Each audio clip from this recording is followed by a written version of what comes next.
Anyway, let's obviously start by talking about the summit tomorrow. Yeah, so you had a good piece up today. Yeah. One of the things that is really interesting is that I think that no matter where you come down on this debate about whether Trump is going to do the right thing on Russia or not, whether he's been too easy on Putin or not, wherever you come down on that, most of us believe that Trump has a lot of leverage. And that was the case you made. Trump actually has the cards here, to use his expression. That he It's used not with Zelensky in the exactly. yeah, It's not Putin. And I agree. I guess I guess I'm hopeful that the president does the right thing.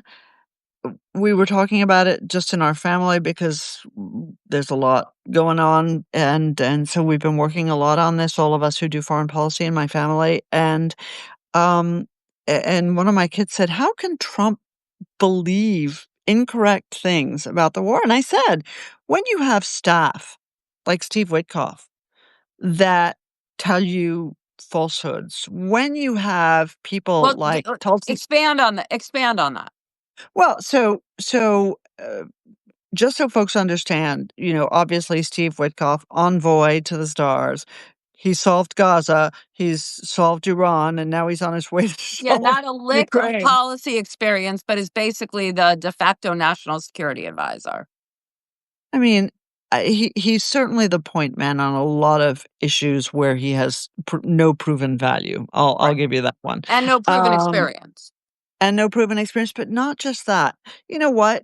Um, I give Jared Kushner, who I didn't give a lot of credit at the Yeah, no, outset, a lot of he credit, did, and he dove right? in, and the same And with he had no what's his bucket, experience, Jason Greenblatt. Like right? they dove in, they did their homework.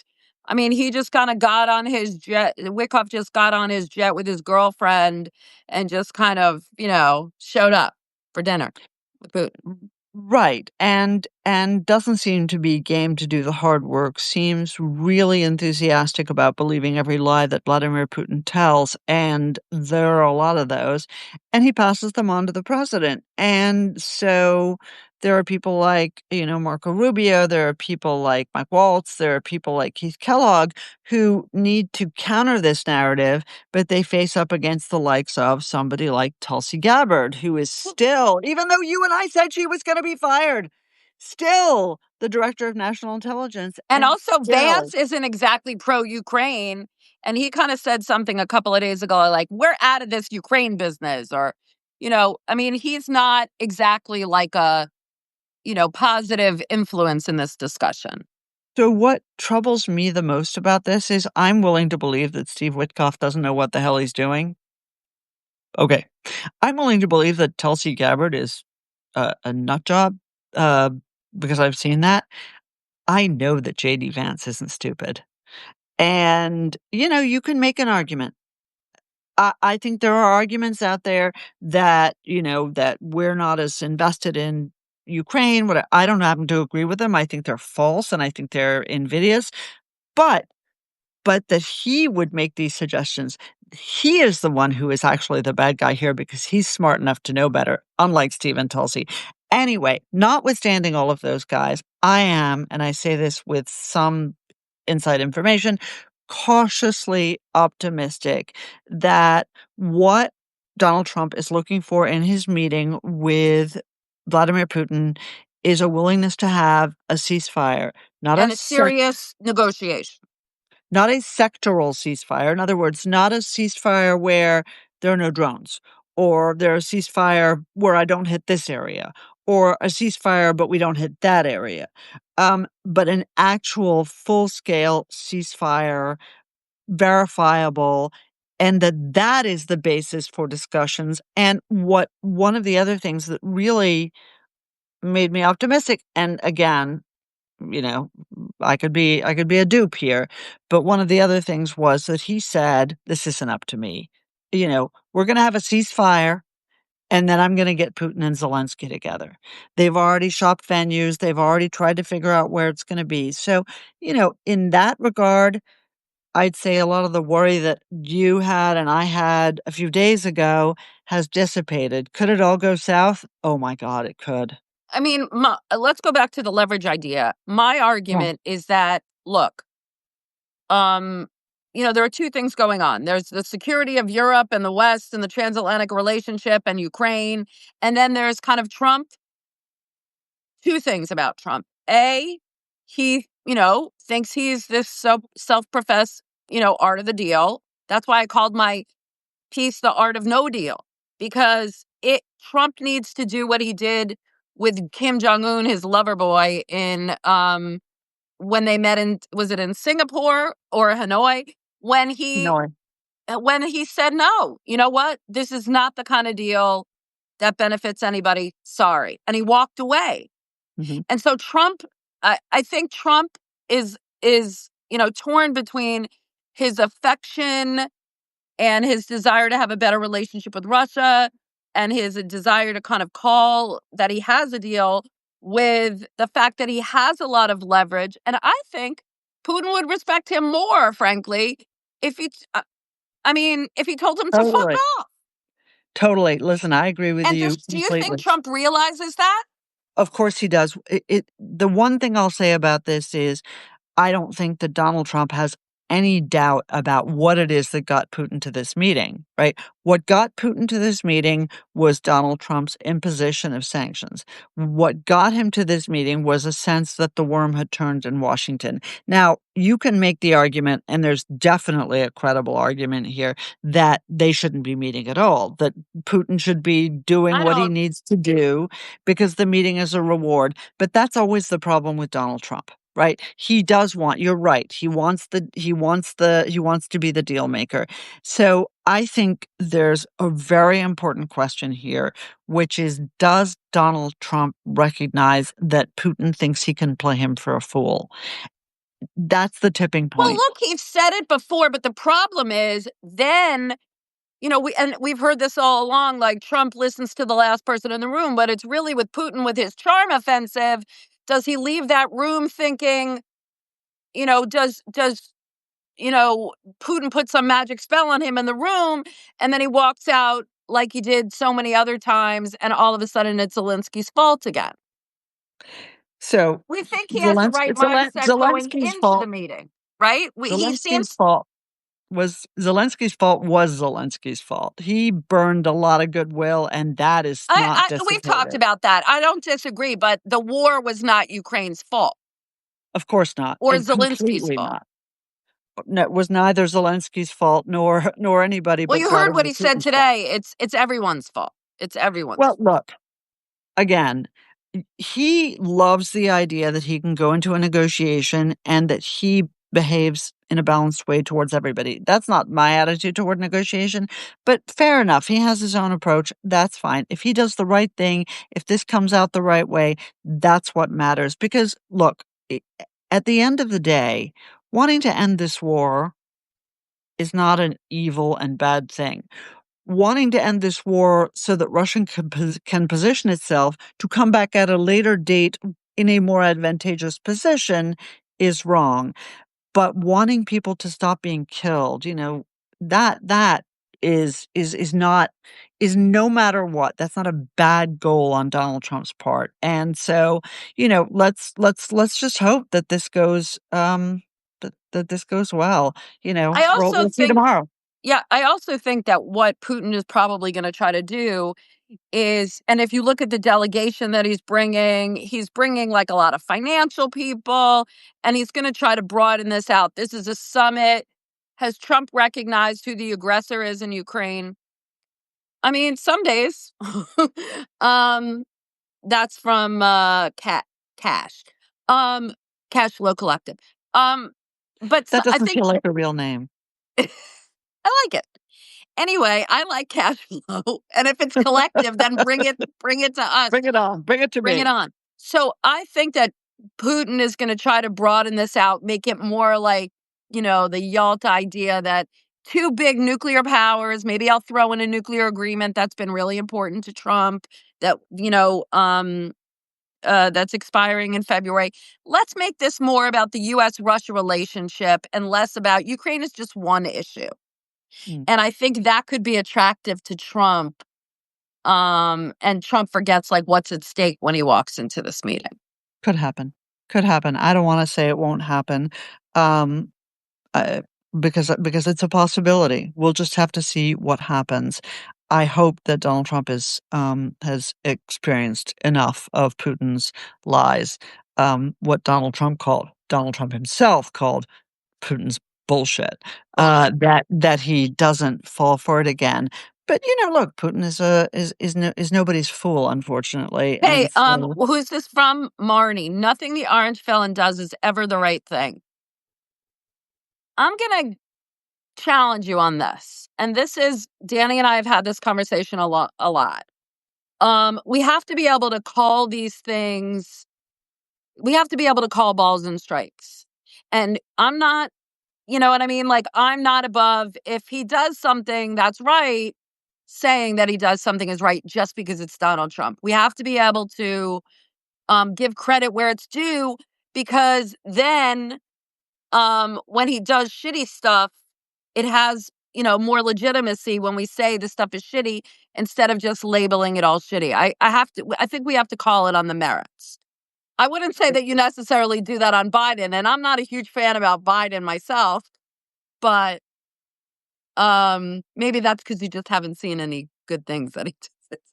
no, that's not true. Look, every year, Mark, who hosts the podcast with me, does 10 best thing the presidents did, 10 worst thing the presidents did. And we did that together and did it on the podcast for Biden as well. Biden did good things. I can't Let's remember talk them all. about this.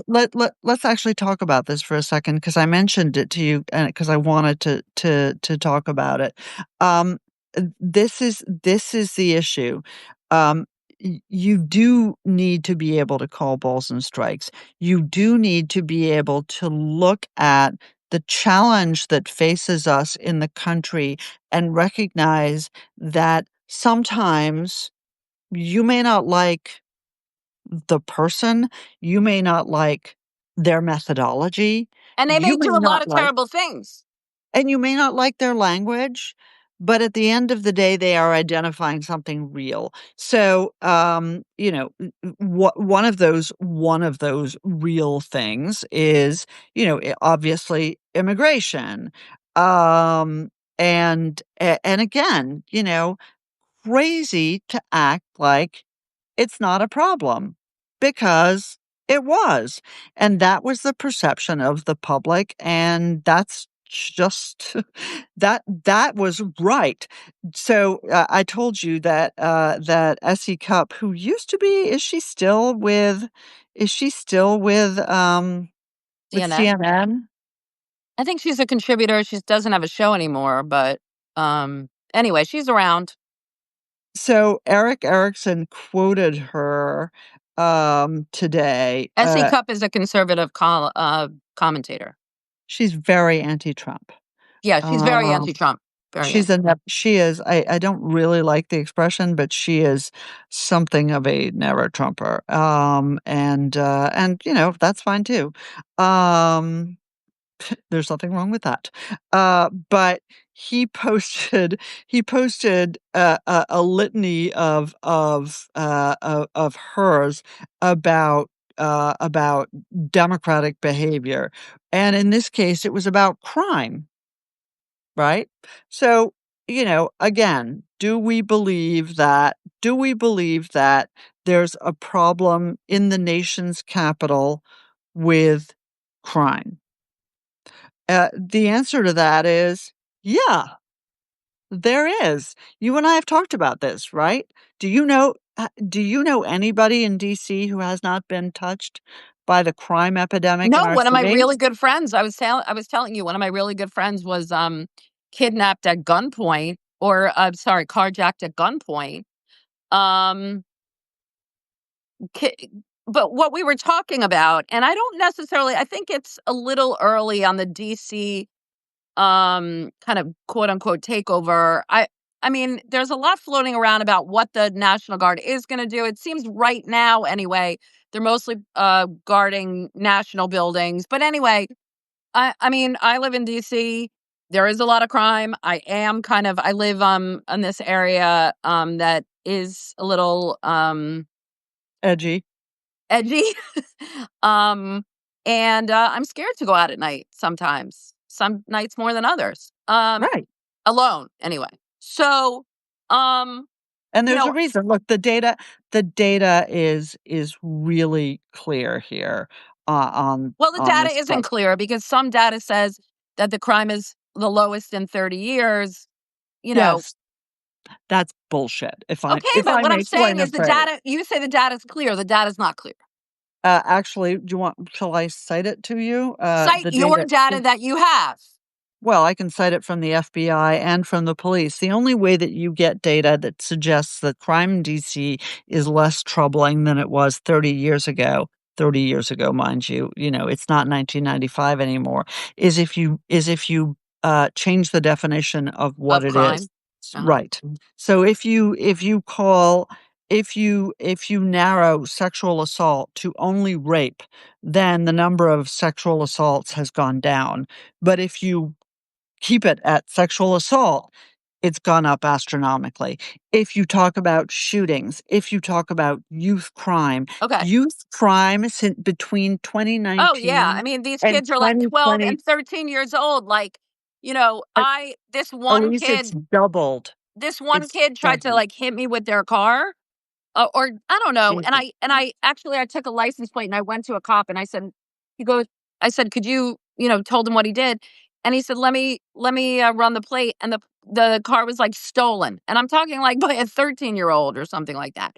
So all I'm saying is, I don't necessarily have a big problem with this federal takeover. What I told you is that we're a little bit concerned that it's a pr- while trying to address the crime in DC, there's a larger end game at stake, and I don't necessarily know what it is because all of the cities that he's talking about, doing it in Chicago, doing it in LA, doing it in, you know, I don't know, wherever. These are blue cities, and I'm not Well, that's saying there where the isn't crime crime in is. all these cities, New York, but he's not talking about any red cities. And so I'm just wondering what the end game here is. And so I'm worried about the larger context of federal takeover of police across the country. I mean, in DC, he has more of a mandate, but I Well, am it's a worried about. DC is obviously not a state. If it were a state, it would be the murder capital of the United States, which It's is not the quite a capital of the distinction. world, though. He is a little bit exaggerating. That it's not the capital of the world. No, not well. It is kind of the capital of the world, the crime capital of the world. It's the worst violence in the whole world. I mean, he is prone to Yeah. exaggeration, but Yes, but what he loves a good talking he point. loves a That's good true. metaphor. On the other hand, it's a disgrace. And again, let me come I back don't to this. disagree. Right, I know you don't. Let's come back to this. This is for the Democrats crazy. The idea that Chuck Schumer came out and said, Oh, no fucking way or something "I like that? feel safe in Oh, DC." It's yeah, like, with his yeah, with security your detail. security detail, I'm sure you do. I'm Yes. sure you feel Yes. very safe. But does Elise Labott, who lives in Northeast, feel exactly the same way? No. Not so Not when much. some guy's pissing on my, like, corner, I don't. Exactly. And with a gun in one hand and a joint in the other, and I don't know. Um, But but what wait, hang on a second. So here's the issue, okay? There was Marty, let's see crime. what Marty says.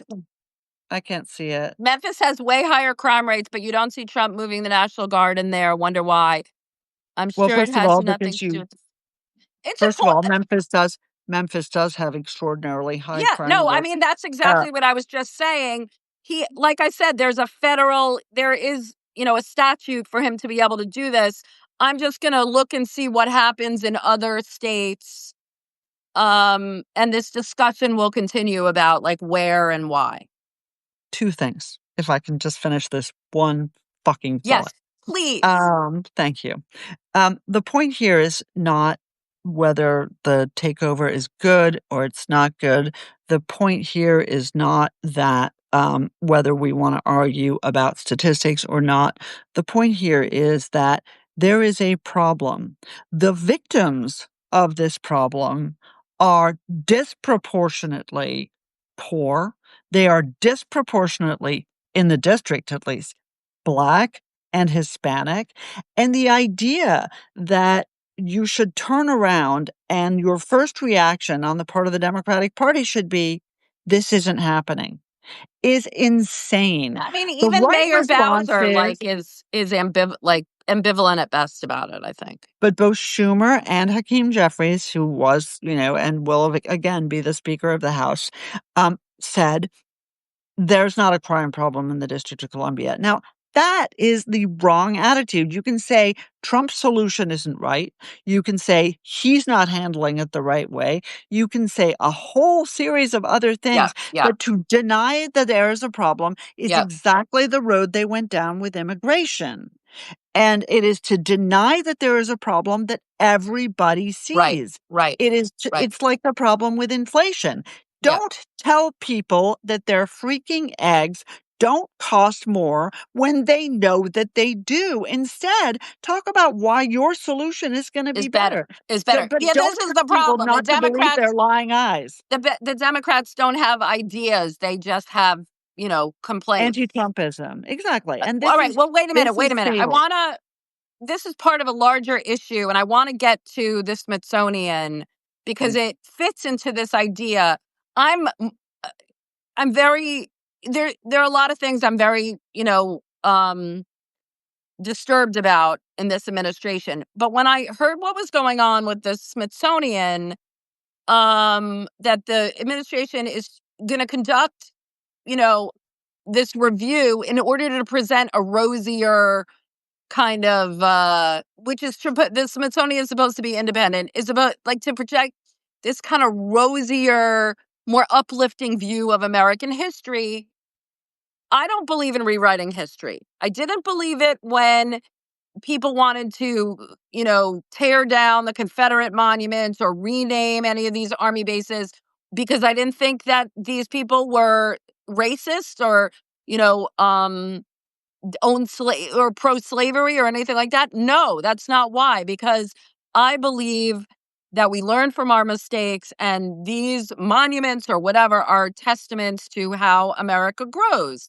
And so there is an argument to be made that some exhibits within the Smithsonian present, an overly negative view of America.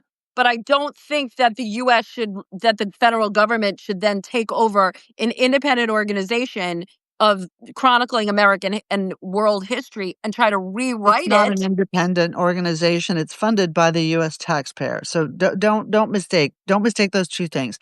Look, I think you and I agree about a lot of this, which is that I don't like my government telling me what should be in a museum or not. How do you feel about this one? This is talking about American entertainment history at the National Museum of American History's exhibit on our entertainment nation, which we are. Mm. Here's one about the Lone Ranger. The white title's character relationship with Tonto resembled how the U.S. government imagined itself the world's Lone Ranger. It's sad. Mickey Mouse was apparently a character with outsized facial features, white gloves, and a trickster temperament, with vestiges of long-standing traditions of blackface Oh minstrelsy. God. Okay. Okay. Okay, All right. Rewrite that. Okay.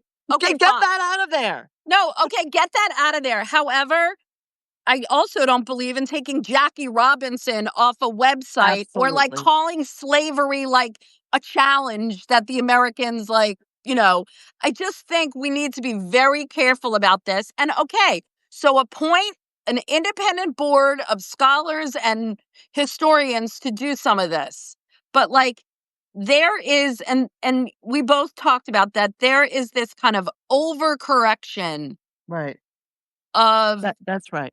there's this overcorrection on a lot of things, whether it was the DEI, whether it was, um, stuff about I don't believe there was an LGBTQ. overcorrection on DEI. I don't think you can overcorrect on DEI.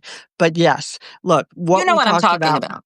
what we talked about, which I think a lot of people will understand if they keep an open mind about it, is look, Donald Trump doesn't so much break norms as takes norms that have been stretched, pushed, and just go further, right? He takes something that's gone to first base or second base and he wants to run home with it. It's that problem, right? It's this wokeness in the Smithsonian that has opened the door to this what I will likely be an overcorrection. And again, what you want is you don't want that overcorrection and you don't want the original problem. But nobody was screaming when people called Mickey Mouse a freaking racist. Well, what I said to you is that I think probably I just didn't notice because some of these things were done like so incrementally and it didn't become this like government policy that we're going to end wokeness and we're going to end, Yeah. all of this. So I'm not saying you make a fair point that those things were in there, but it was part of this larger thing that we were talking about, which is we're going back to this and I mentioned this tweet by Pete Hegseth about he retweeted this pastor that said women shouldn't vote. Why are we going back to this Christian nationalist pro white male handmaid's tale type society? Who and I don't Donald Trump. First of all, wait a minute. Don't exaggerate. Okay. I'm not. But we are not going back to a book Christian nationalist Oh, handmaid's come tale like on. society. Otherwise, you and Please. I wouldn't be here, right? So We're don't be silly. barely here. Look at all the anti-Semitism that is like whatever. All That is mostly coming not from those people, but from others, if as you you should don't know think all too they're well. give me a break. You don't think Oh, there's really? like You this. think Zahra Mamdani is a member of the white Christian nationalist anti-feminist right? Is that what you think? Do you think the guy who's running for mayor in I'm Minneapolis talking is a about the member of the people in white I'm conservative talking nationalist about the right? people in government that are trying to take us backwards. I'm not a Mondani fan, so don't like taint me with that brush. No, but then Okay? don't suggest it only comes from the right. This anti-Semitism is comes from the right for sure, but has found a home on the left. So that's A. B. Pete Hegseth is a fucking moron to do that, and you know, and I know that he should be out of the job that But he's who in. are these people that have these primitive views that are trying to take our society backwards because Donald Trump doesn't even think that way. Like he may abuse women sexually, but he has plenty of women in his corporation. Like he's not like someone who thinks women should be barefoot and pregnant at home. No, He listen, just look, I I I agree with you completely. But this is part of the rot and sickness of social media that we see people who should know better, people who should be responsible, amplifying the voices of people who aren't responsible, there of are people people in the who are government that are bad. portraying this type of stuff. I mean, I see, I don't know listen, who they are. I really like you could call I'd really like to know some of these people that are putting these ideas in this administration's head. I don't look, it was the same for me, when I saw Ben Rhodes and veterans of the Obama administration last week saying that any Democrat that takes money from AIPAC should be ousted from the party. well, I that's thought to myself ridiculous. I thought to myself, right, what place did these anti-Semites have in the Obama administration? And the answer is none of these people should have a place in any government. But our standards have become Mhm. so low and our partisanship has become so high that we cannot do what you said, which is call balls and strikes. I want to see Ben Rhodes as far away from government as possible. I want to see Pete Hegseth back on Fox News or wherever he feels comfortable, but not at the Department of Defense retweeting absolute disgraces. So, listen, that's what the right thing to do is. Hey, can I wish you a very happy birthday for tomorrow? Thank you. Yay! Another year, another day, another dollar. but your haircut looks great, so Thank it's gonna you. be a beautiful day. Thank you. And I hope Donald Trump makes it a great day for you. Folks, we didn't get to all of your comments, um, but we're always happy to hear from you, so let us know when we put this out what you think. Don't hesitate Yes. to comment. And thanks for watching. Thanks Thanks for for being with watching. us. We'll see you next week. And happy birthday. Bye, everyone. Ciao, everybody. Ciao, ciao.